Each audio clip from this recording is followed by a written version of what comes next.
Caros irmãos e irmãs aqui presentes no santuário, irmãos e irmãs que nos acompanham também pelo Web TV do santuário, nós estamos no segundo dia desse tríduo pascal, de uma única grande celebração que culmina amanhã com a missa da Vigília Pascal, a Páscoa da Ressurreição. Em muitos locais, eu recordo que antes de eu vir para cá, para Brasília, em Porto Alegre, a sexta-feira era considerada, inclusive, uma celebração até mais importante, se dava mais ênfase do que a quinta, do que o sábado, porque, querendo ou não, tem algo de que nós nos identificamos profundamente com essa celebração, é da paixão e morte. A gente se identifica muito com os sofrimentos de Jesus Cristo. Os sofrimentos de Jesus Cristo são os nossos sofrimentos são os sofrimentos de Jesus Cristo. E nós nos identificamos com isso tudo. Eu queria, assim, para essa reflexão da tarde, desta celebração da paixão, de refletir com vocês, caros irmãos e irmãs, 3 pequenos pontos que nos ajudam, acredito, assim, para a gente aprofundar, a gente entrar nessa espiritualidade da Sexta-feira Santa, a espiritualidade da cruz. O primeiro ponto que eu queria chamar a atenção, refletir, é de nós olharmos para toda a história do nosso cristianismo. E na história do cristianismo, nós sempre tivemos 2 grandes tentações. De um lado, a gente procurar eliminar a cruz.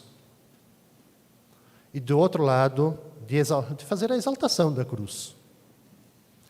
A gente percebe em todos os evangelhos que a cruz ela não tem a última palavra.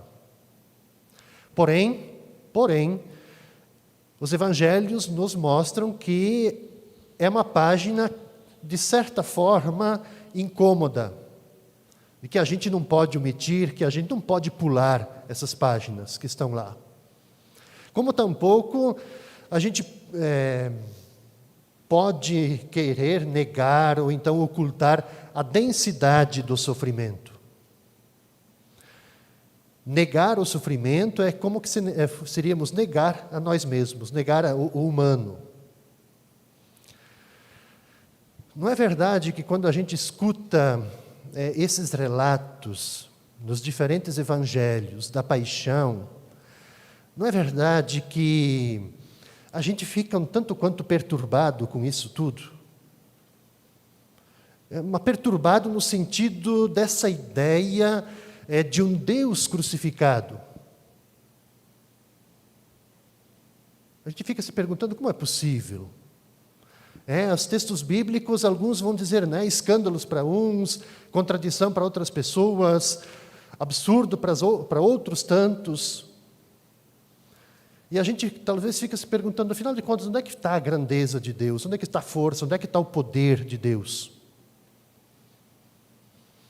Ou então, que sentido tem ainda hoje em dia a gente fazer o gesto que fizemos há pouco? Ou então o gesto que nós fizemos na entrada, nós padres, de a gente se ajoelhar ou fazermos então referência diante do crucificado.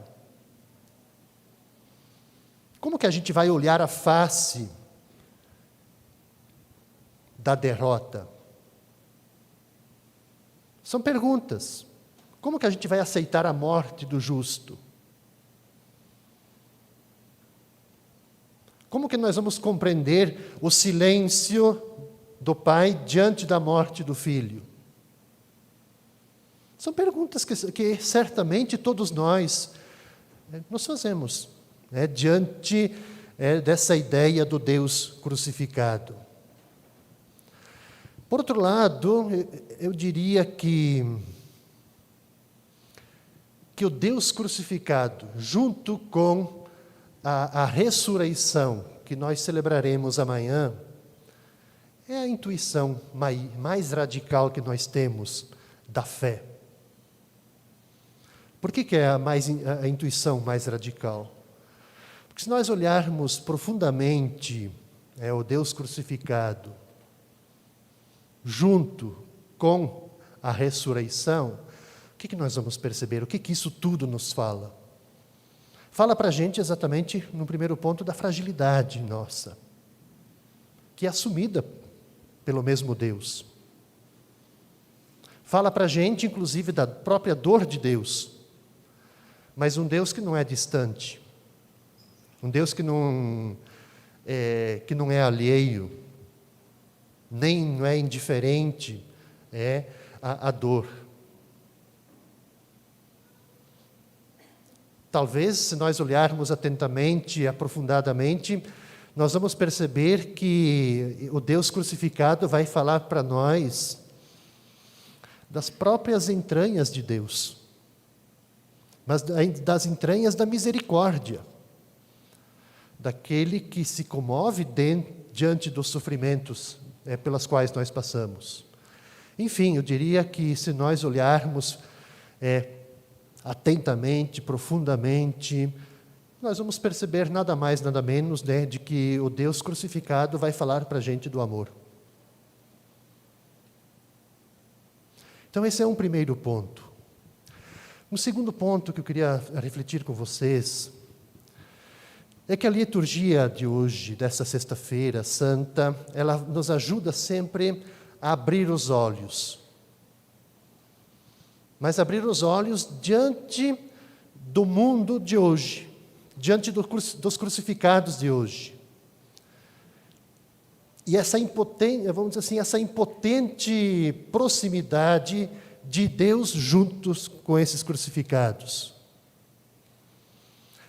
E aí que o convite para nós também,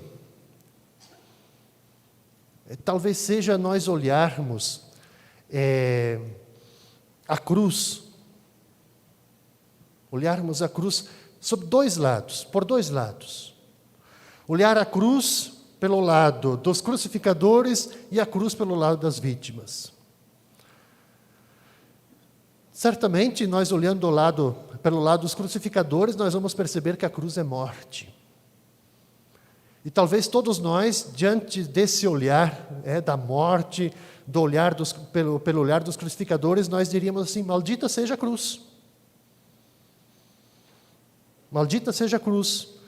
Por quê? Porque é uma cruz legitimadora de dor, de injustiça, que recai sobre tantas vítimas. Então nós diríamos, sem dúvida, maldita seja a cruz. Por outro lado, nós também temos que ter essa consciência que a cruz, ela nunca vai nos poupar da dor. Mas a cruz, acho que aqui está o fundamental para nós, a cruz, ela dá lucidez para a gente.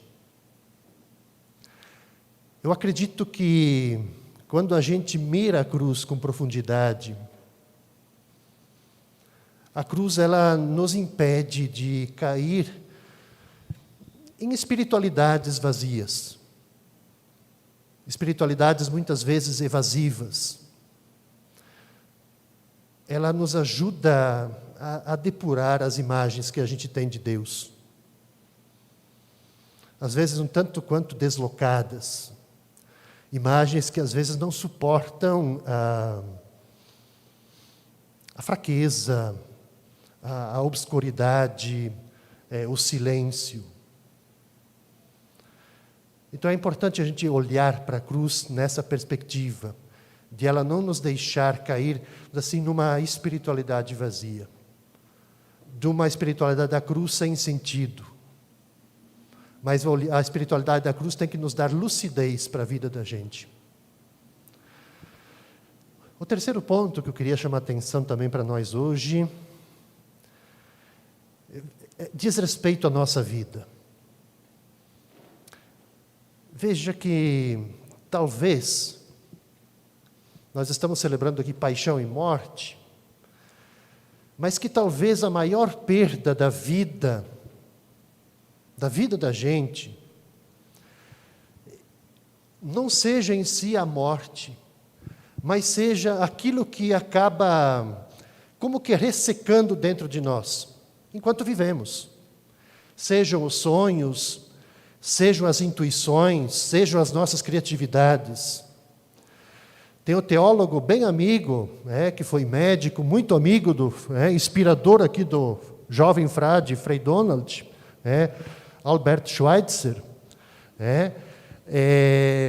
que ele fala exatamente nesse ponto. Ele tem uma frase que eu acho que serve para a nossa meditação do restante do dia, que ele diz que a tragédia não é quando um ser humano morre, mas a grande tragédia é exatamente quando morre dentro da gente aquilo que, assim, esse sonho, essas coisas, enquanto ainda estamos vivos.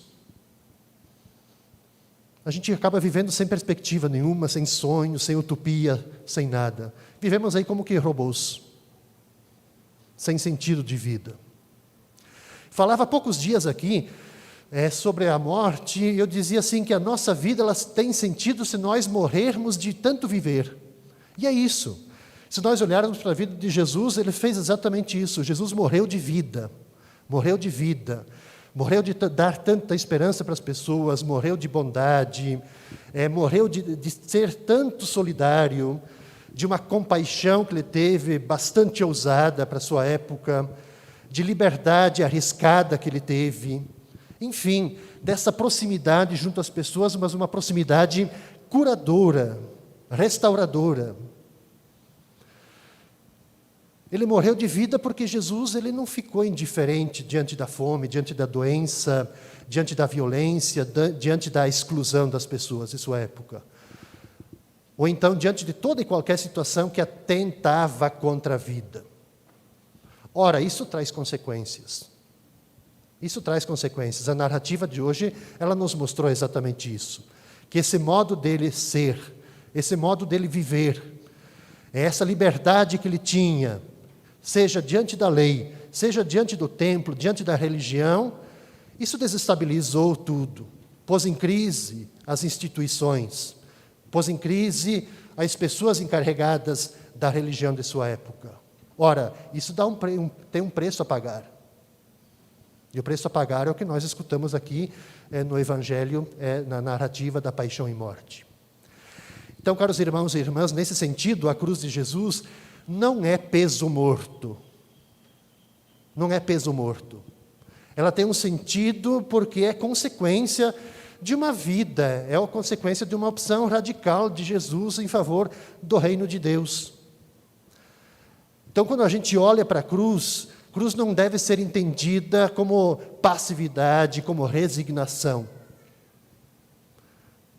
Mas ela nasce da vida plena e transbordante. A cruz, ela resume, ela concentra, eu diria assim, o significado de uma vida vivida plenamente na fidelidade ao Pai. Que quer exatamente que todos nós possamos viver intensamente.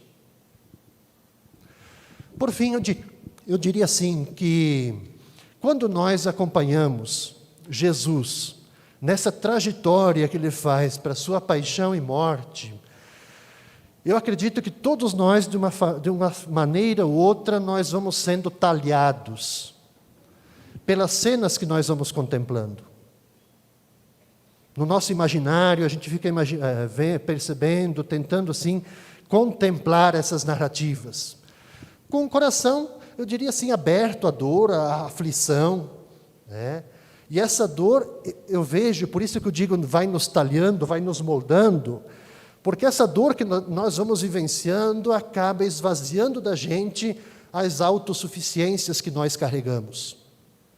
Vai purificando dentro de nós essas autoimagens que a gente traz triunfais. E acaba humanizando mais a gente. Então, quando a gente contempla esse amor redentor de Deus, revelado em seu Filho, Jesus, e aqui tem outro tema de casa para nós, a gente acaba se perguntando onde que está, afinal de contas, Deus nesse momento do sofrimento. Mas talvez essa não seja a pergunta principal, fundamental para a gente fazer. Eu acredito que aqui a gente precisa fazer uma pequena inversão da pergunta. Para a gente responder essa interrogação, onde que está Deus nas situações de sofrimento e de morte, talvez nós precisássemos, ou então, não nós, mas talvez Deus nos desafia a gente a responder a sua própria questão que Ele coloca para nós. Onde que nós estamos diante do sofrimento de Deus? Onde que está você diante do sofrimento de Deus? Essa talvez seja uma pergunta primeira a ser respondida para nós. Para depois nós perguntarmos, onde é que está Deus diante do meu sofrimento? Caros irmãos, eu queria assim que nós finalizássemos hoje contemplando a cruz.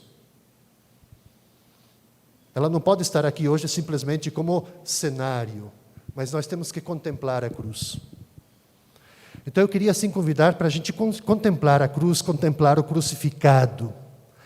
Mas contemplando a cruz, contemplando o crucificado, eu queria assim que nós pudéssemos de fato pedir ao Senhor neste dia que nos ajude de fato a permanecermos solidários nas situações onde que a divindade ela se esconde. Que nos ajude ao contemplar o crucificado, a contemplar a cruz, que nos ajude a olhar a cruz, que nos ajude a escutar o grito dos crucificados. Escutar os gritos daqueles que vivem na noite do sofrimento, da violência, da injustiça, do desamor. Eu diria assim que a cruz é um grito no qual cabem todos os nossos gritos. A cruz é um grito onde cabe o grito de toda a humanidade. Desde o primeiro choro de uma criança até o último suspiro de um moribundo. Na cruz está contida todos os gritos.